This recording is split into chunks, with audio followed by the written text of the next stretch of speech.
Ես իմ կյանքում, իմ վրա օրինակը բերեմ, դուք ընդհանրացրեք, ես իմ կյանքում եղել են դեպքեր, որտեղ պետք է ես որոշեի, ես զիջում եմ ինձ գեներով եկած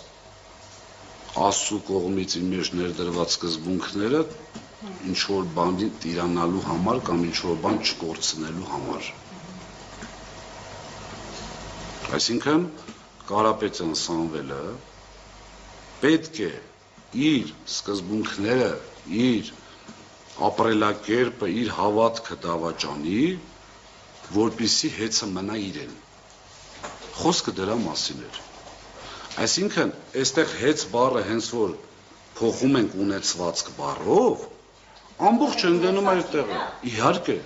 ամենայն պատասխանությամբ չեմ խոսել իր այդ թեմայով, այսա արդեն ոչ թե կարծիք եմ ասում ձեզ,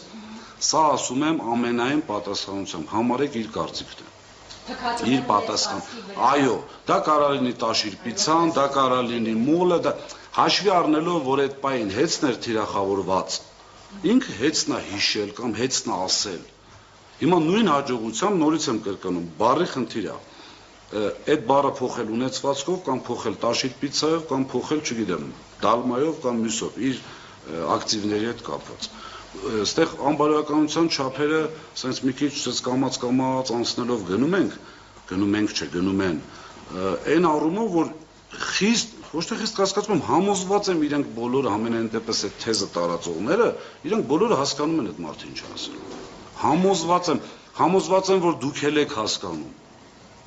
Ինչ անշակում թքած ունեմ հեծի վրա, բերեն, դաս արգեն, ինձ լրագրողը հարցա տալիս,